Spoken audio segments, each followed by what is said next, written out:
Hey everyone, I'm here today with not really a proper review or discussion or analysis, but some musings, I guess, on Ernest Hemingway's A Farewell to Arms. I've now read 3 of Hemingway's novels, including this one, and I've found with all of them that it takes a while after reading to really begin to see all of what is there beneath the surface level. The book starts out in a World War I military setting, so it's on the Italian front, and Hemingway's sparse writing feels very appropriate here in conveying a certain emotional disengagement or numbness to this continued war that's going on around our narrator, who is an American soldier fighting in the Italian armed forces. I find this style becomes less immediately fitting and even a bit tedious at later points in the book, though, when a similar style characterizes the protagonist. I'm just going to refer to him as Federico, which is what the Italians all call him, even though I think his American name is really Frederick, through his interactions with his lover, Katherine Barkley, an English nurse also serving to nurse wounded soldiers. The rather superficial interactions and conversation between these two, at least what's told to us on the page, feels stale and stunted in a way that I personally find, whether it was the direct intention or not, feels quite emotionless and bound for failure from the very beginning. But let's come back to this, because I think that although this is frustrating for me at first, this is possibly quite effective in a certain way. The story of A Farewell to Arms is rather meandering, and there is a story, but it's hard to tell where it's going. By the end of the novel, there is definitely a clear progression of how it's all played out, chunked into sections, but at any given point, it would be somewhat difficult to know exactly where the next part will even be taking place. Broadly speaking, we have the segments that are about being at war, and the segments that are about avoiding the war in various ways. Although avoiding the war is maybe not quite right, since Federico is in fact injured after the first part of the novel, so he has very good reason to be hospitalized and taken away from the war for a while. But in his heavy liquor consumption, though still probably not even consuming on page a quarter of what was consumed in the pages of A Sun Also Rises, and in his romantic entanglement with Miss Barkley, there is a sense that in this time, even in the hospital while he's injured away from war, he is at least emotionally avoiding grappling with the recent traumas of the war, if nothing else. The novel most obviously conveys a sort of disillusionment with war at all, while finding oneself wrapped up in it just the same, and therefore even trying to justify and rationalize one's involvement with it. I don't think I'm saying anything profound here, and I don't think the author is even trying to make some profound statement or claim about war here, but rather just to illustrate it in a way that manages to make it a compelling anti-war novel, albeit one that doesn't present any simplistic solution about how we can all lay down arms and live peacefully together. Reading this along War and Peace, in fact, which I'm almost finished with but still not all the way through, has unsurprisingly revealed to me some similar sentiments shared between the two novels. In particular, we see in both novels that war, in its most immediate form, is not really the product of some brilliant or diabolical master architects, but rather is something that is the product of many individual wills and forces, each of them seemingly ineffectual and acting in ways that are not super rational or idealistic, but rather are just going with the flow in a way that creates this end product, which is a theater of mass killing and brutality.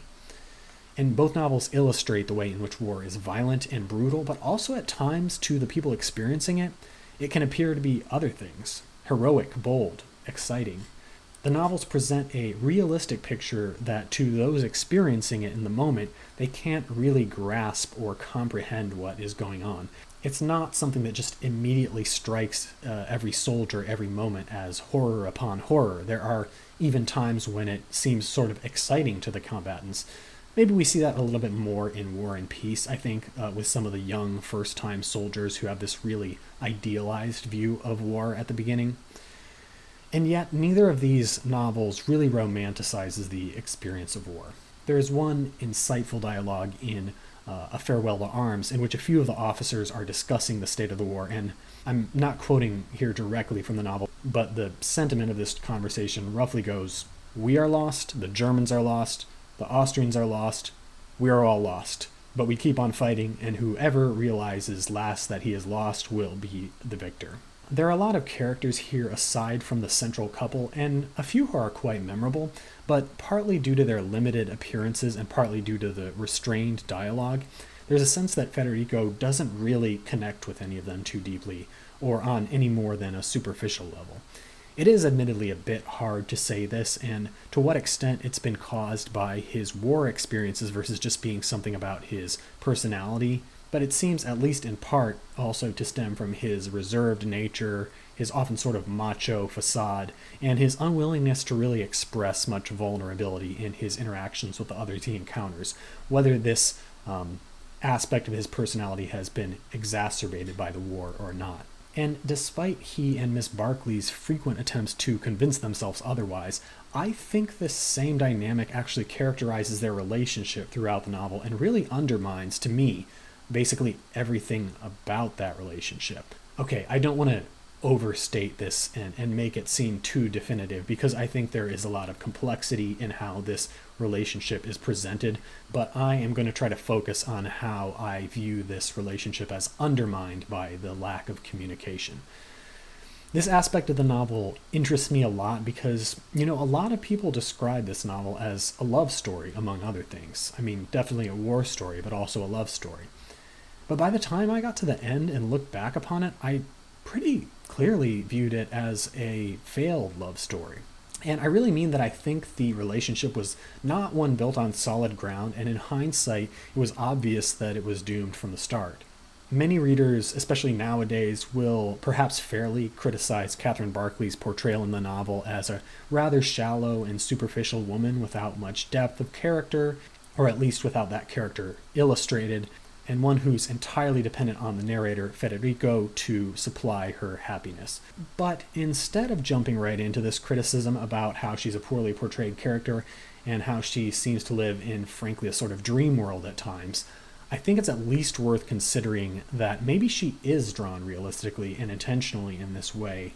and that this lack of depth we see from her is in fact exactly how Federico must appear to her and to others as well, and even arguably to the reader. I think that there is more symmetry here in this relationship than we might first realize. Perhaps Katherine Barkley appears sort of vapid because she presents herself that way and to others as a sort of defense mechanism in order to avoid being hurt, but also in a way that closes her off emotionally, unfortunately. I mean, it's not just a problem with her. Federico has very similar problems as well. Whether Hemingway directly thought of it as such or not, the way he just talks about how lovely she is and how wonderful it is to have her here, and she keeps asking him to promise that he'll never leave her, it reads like bad romance writing, because I think it is supposed to be a portrayal of a bad relationship or stale relationship. The two manage to quickly connect with one another physically, but not really emotionally at all. The relationship comes across a little bit as sort of an escapism for each of them, a context in which they can get away from the ugliness going on around them and forget about it, but therefore also a context in which they prevent one another from ever actually having to process together what they've been through here. And let's not forget that Miss Barkley herself has already lost a fiancé in this war before she even met the narrator and before the book started, so she too has suffered a lot of loss in this war, just as the narrator has. So I see in this relationship a failure to connect deeply, brought about partly by the war itself, but probably due to other factors as well, of the generation and of the changing world. And I think that the way these two characters behave actually indicates that they know it too, that there is something fundamentally unsound or unstable about all of this. They talk about how they're going to get married, how they're basically married already. They keep reassuring one another and asking for reassurance in a way that becomes just kind of annoying to the reader after a while, but they don't actually get married then. And when finally, at the very end of the novel, she delivers a stillborn child and then dies herself of hemorrhaging, well, I can't say I really immediately understood it as such until reflecting afterwards, but this tragic ending and this loss seem to finally underscore again the emptiness and the barrenness of this relationship, whether it is these characters' fault or not. This seems particularly true in a moment where he sees his child, not yet even realizing the child is no longer alive, and feels a sort of irritation or annoyance that he's expected to feel any kind of kinship with this alien creature. So while I know that many readers do criticize Hemingway's portrayal of women, and while maybe there is a space for that sort of criticism here as well, I think a charitable critique should at least start by taking into consideration the ways in which the apparent shallowness of Katherine Barkley as a character is perhaps achieving something here that makes this more than simply a total oversight or a total obliviousness on the part of the author. I'm not saying there's no room for critique here.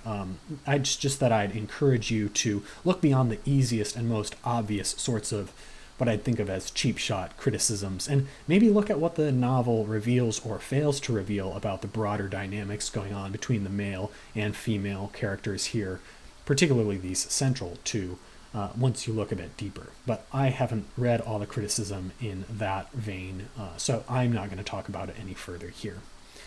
All in all, this novel manages to tell a fairly simple but vividly enacted story of war and of love, or of how war disrupts love. Through his characters, Hemingway again conveys a sort of apathy and aimlessness that's brought on by the experience of war and by other influences of his generation, similar to what we saw in The Sun Also Rises. But I find the narrator, Jake Barnes, in that novel somewhat more compelling, and I find that novel more interesting and more complex and more memorable overall. Nevertheless, I really do appreciate A Farewell to Arms in its own way, and look forward to seeing what more I can make of it as it settles into my mind further.